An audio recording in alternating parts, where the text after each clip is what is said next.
Humble side. And that BB, what a pick.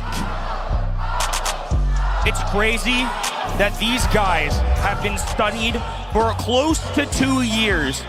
The winning drafters, Coach Kanan on the other side. It's a conversation though. There's assistants, there's chatter. They love nerding out over this draft and it has paid off tremendously. Who on earth would have thought a BB would have shown up on the world stage? I mean, that was just incredible. From start to finish, the BB was doing her job. A quick start for Humble, as you can see here, got them going fast. FUT had a few answers here and there, but just not enough for them to be able to compete in this set against this incredible pick of BB from the Humble side. Let's not just touch on that though, the rest of the guys, Boss putting so much work in on the Larry and Laurie, Semantic doing his job on the Otis, and real nice performance from the Humble side, and what a slot in that was as well. Finding that right is brilliant. Semantic's highlight reel over his career has got to be unbelievable. That's one to throw onto the list as well. Boss with the kill, the long-range snipe like you called out there in our post. Unbelievable stuff. Just the coordination. I feel like Semantic is recognized as the figurehead, if you will, in our public. Make no doubt, Lukey and Boss can play. These guys are unbelievably mechanically, and I think one thing that helps Humble succeed, there are clear definitions to this composition. At the end of the day, you have people who are responsible for drafting. Boss has his job. Semantic has his. Lukey can do his thing. Nobody has an ego on this squad. It is whatever it takes to catch a win. Yeah, don't take this kind of defeated-looking look on the FUT Esports players' faces, them being down in the dumps. They just don't show any emotions throughout, and on stage that is an absolute superpower. We're heading on to Bell's Rock in Knockout next to see if FUT Esports can bounce back and take Humble to the late game, or if they're going to just start running away with it. Both these teams have been world champions in the past. Wild that FUT, number 4 seed in their region. Grand final, no shot. Humble only with 1. Goes to show how competitive the fire that brews them to get to this stage. Some unique bands coming out here early. So FUT Esports throwing out Sprout and Tick. Now Tick doesn't surprise me too much, but Sprout is a little more telling. That's either research into what Humble want, or they have a brawler in mind that Sprout would be great into. Absolutely. Well, a couple of range brawlers out the way as well, and then Nanny and Jean. Ollie, you can kind of expect that they don't want that aggression to be coming their way from FUT Esports, as that's kind of the default plan that we see them going, and especially after the last one with the Hank and Kenji, you're expecting more aggression to come your way. Humble's first pick should be coming in shortly. They're going to go with the Mina. We saw this work really, really well yesterday. We'll see if they can replicate the success of others. Hard to pass on Mina. It's not nearly as overpowered as it was, but it's still a very solid brawler. And obviously, the Hurricane can do wonders if you bounce somebody into the air. And obviously, depending on what FUT Esports composition ends up being, if there aren't enough projectiles to justify running the shield, which deflects those, might be good to run a cheeky little insta-super if you can make connection with yours. So 2 really good builds for Humble here. Yeah, I mean, I think it's hard to not take the windmill, to be honest with you, to be able to deflect the longer range players' gadgets. You know, it's nice to have the other one, both incredibly viable in different circumstances, but I think it's going to be tough to get a super end of with the Mina in this game. Never mind really make use of it. They're going to go with the Byron and the RT over the opposing side. I like those 2 picks. It sets them up for the possibility of something aggressive if they want to just heal it up with the Byron, but they have the RT to be able to deal with this Mina aggression, drop those legs, get a lot of damage in, and stop that in its tracks.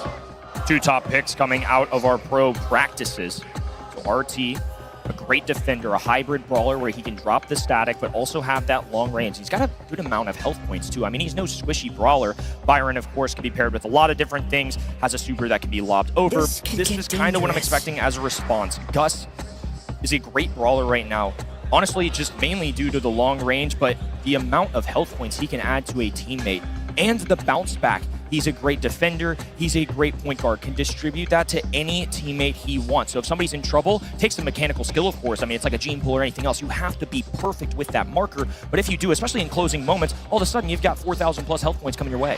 I mean, that's the thing. It takes a lot of synergy to really make this brawler work. Not only that skill that you talk of, but you got to know what your teammate's movement's going to be like to be able to find that connection with it as well. So a lot of communication, a lot of synergy, a lot of skill needed to make use of those bubbles in tough moments. Brock's going to come in though, and I feel like that kind of counteracts what they were going for with the Mina. You'd have thought she would want the walls and have that ability to kind of stay behind them, but she comes with that mobility. She dashes when she shoots and can kind of fend for herself out in the open to a certain extent. Same logic can kind of be applied though, right? We see this in Brawlstars sometimes, and Humble big braining this, I believe. I think you're right. They don't want the walls broken up, or at least they want to be able to control that aspect, because Mina would struggle in a little more open space. Sure, she's got mobility, but not the longest of range. Now they can control if those walls are broken, but as a result, Foot have put them in an interesting predicament. Rico, with those bounce shots, relies on those walls to stay up. So what will Humble's decision be? Will they even run the gadget? We're going to have to find out here momentarily. 2023 World Champions finding themselves down early in the quarterfinals. They've been unchallenged so far to arrive to this world stage on day number 3, but they've got the defending world champs waiting on the other end. Well, that looks to me like a bit of a, I don't know if that's a purposeful break like that, or if they've kind of missed that break. I'd love to know the thinking from Boss there, but it might just be that Semantic's got a bit easier of a peek to this mid. It might be intentional just so, you see how Meow can kind of bounce these off the left-hand side and it keeps going. It does limit the range, but it's enough for Semantic to kind of have a post-up. They're too good of players. I'm going to guess this was intentional, but it's a really unique strategy like you mentioned before. Now RT on that left-hand hint, going to be trying to work with this. No longer has a wall to hide behind, and as a result, Gus is going to be able to work the long-range lane.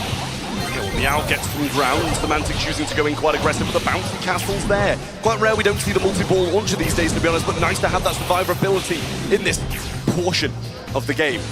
Boss on the right side, missed that rocket through onto Gero, and this is a tough position to Humble for bounce back from as Semantic goes down, and Luki now the next target. Luki rotates right, Boss still holding firm. They're not giving up quite yet. Green Fog will become closing to consuming them though, and now in a 3v1, I think Boss is going to do his best to charge up the super as much as possible, but now he's fed a little bit. So into this next round, Gero has charged up a super. Powerful asset for them, and every time you get around, it's nice, but getting all your utility early on just prolongs how good of an opportunity you have to take a win. Absolutely well. Now he got the super to be able to play the late game quite well, and we haven't really seen too many breaks from Boss. Just playing this Brock as normal, going for the shots rather than anything else. Meow having a really nice time, I think, against Semantic. He hasn't really been at risk throughout the majority of it, and there's a break a little bit further from Boss, just getting that last tile of wall down. Semantic sidestepping alongside the staircase wall on the left-hand end, coming back to the L-shape indestructible in the middle. That's one that can't be touched. Boss holding onto a super. Luki with a super. If they're going to keep playing this out, at least they have a much more fighting chance. Full utility coming out of Foot now. Now Semantic trying to occupy some space, relying on that gadget just to march forward. Semantic tapped up and marked by the RT now. Gotta be cautious, this thing gonna be beaten down again. Meow's gonna get caught in the super of Semantic. Really nice from him. And they're finally finding an answer as now he's low as well. There's the rocket fuel. And just Gero remains. He has the hypercharge. But you've got to save that for the next round. No need to risk when you're still in with a chance. They can't afford to give Mina a super. It's almost an insta-kill, so it's going to propel them into the air when the hurricane comes their way. But once that tornado fades, they bounce back on the ground, and it's just easy tags for a professional player. They are not going to miss very easily if you're not moving. Well, they've eventually got rid of that right-hand side wall now as Semantic's over to the left behind the Indestructible. And Hypercharge is ready to go. Meow, though, caught in a tough position and nowhere to bounce the bouncy castle to get the heals. Gero hit by Boss as well, and Humble just playing it a bit slower, resetting. They're in a 2v3, no need to rush, especially when you're looking at the Hypercharge RT. Semantic has a super in his pocket, though. They can use that as a get-out-of-jail-free card. Foot are in a pickle. Luki has the range to compete with Gero. Now Rockets on the ground, making it rather difficult. Semantic just cleans up. Hypercharge going down left. Not enough connection there to suffice. It's going to be Humble once again taking a game. Yeah, I mean, that was really good again from Humble. They took a bit of a slow start. It didn't go to plan, but eventually they managed to get going, and it really is working for them now. They're just breaking up all the walls and letting Semantic use the Indestructibles, giving Luki a bit more of an easier time on the right-hand side, more wiggle room. The ability to dodge is just massively increased, and yeah, they're going for it off the start here. Okay, so maybe it was just a simple mistake. I was trying to justify it. Maybe it was on Listen, purpose, maybe it wasn't. well. I'll ask later on. I'll let him tell us for himself. I'm going to believe in the player. His mechanics are great. But you know what? We're all human. Absolutely. Semantic is over the left-hand side again. He's going to want a break of that kind of, as you mentioned, the staircase wall on the left-hand side. Stops me out from having the bouncing capability as well. Boss throwing out some shots. Incendiary lingers on the floor to keep Naui at bay for a little bit longer. Luki in constant pursuit of this matchup with Garo. Garo doesn't have a ton of health points to work with, and of course he can keep up, especially if he gets like a Cookie Popper or something like that. It's a real insta-kill. Oh, and Garo didn't get the super down in time. That's exactly the matchup I was talking about. Live before our eyes, we're seeing Gus pop off. I mean, Luki's finding shot after shot, and Semantic gets another super. Boss gets a couple more shots, and Humble are looking better and better every time we see them walk out. They're growing in strength by the set. They started off with a 3-2 loss against Crazy Raccoon, and now in the face of previous world champions, adversaries in the region, they are looking above the rest. The bounce castle forced again as Luki's now over the left-hand side, giving Semantic this matchup against the RT on the right. Garo and Boss just trading blows, not finding any connections just yet, but they're kind of almost the same range, so you expect this to be a bit of a stalemate. Bullets exchanged, but no kills quite yet. Now Meow releasing the super. Ooh, barely off. It's a great contact, a lot of damage, and importantly, it has gained the positioning. Despite not getting a kill, it has given them a little hope. The splash comes in, brings Boss low, and now he's doing a great job on the right-hand side to push Semantic all the way back to spawn. Luki and Boss in a tough position now as Meow comes down the left-hand side with some heals in the back from Garo. But Semantic duking a bit better, using these dashes to the best of his ability. Luki will pop Hypercharge and a Rocket Rain over the top. Doesn't find too much, but Semantic almost gets Garo pinned in the